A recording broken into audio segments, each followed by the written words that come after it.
Les Saint-Quentinois ont l'habitude de se promener dans les allées du parc d'Isle comparé à la réserve naturelle qui est moins connue mais aussi non accessible au grand public pour cause de protection du milieu naturel. C'est une réserve naturelle parce qu'il y a un patrimoine écologique qui est hyper rare, qui est très intéressant. Et il y a 40 ans, il y a eu un classement en réserve naturelle. On préserve tout un tas d'espèces et qui sont dépendantes les unes des autres.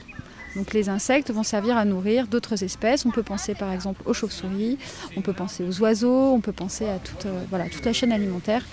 Une réserve unique en France à se trouver en centre-ville où habite une diversité importante d'espèces. On a des mammifères, donc au niveau des mammifères, on pourra avoir du chevreuil, du renard. Au niveau, par exemple, comme là, on a vu le ragondin.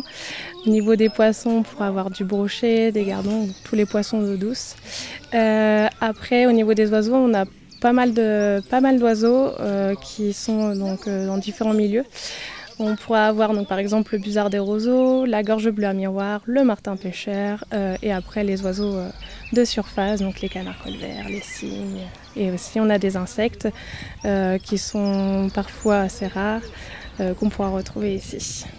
En plus de toutes ces espèces, l'une d'entre elles est classée rare et a été réintroduite après des études poussées car en déclin depuis quelques années. Donc le Conservatoire d'espèces naturelles des Hauts-de-France travaille aussi avec le Conservatoire botanique de Bailleul pour la préservation de la ciguë vireuse, qui est une espèce rare, qui est une espèce qui a fait l'objet de réintroduction. Elle était déjà présente ici et elle déclinait. Et donc pour permettre à l'espèce de continuer de s'épanouir à nouveau, le choix a été fait par plein d'études. On a jugé pertinent de réimplanter l'espèce, c'est-à-dire de mettre des nouveaux pieds pour permettre à l'espèce de se pérenniser sur le site.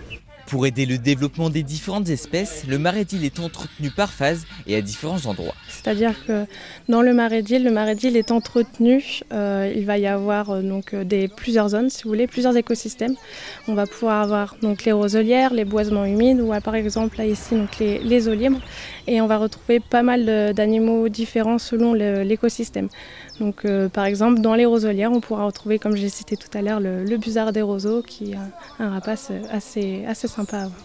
Un travail important mené par de nombreux passionnés de l'environnement et des animaux qui agissent en faveur de leur protection. C'est presque pareil, mais c'est pas... Le plus important, c'est pour essayer de faire passer le message pour que les gens puissent essayer de protéger cet environnement.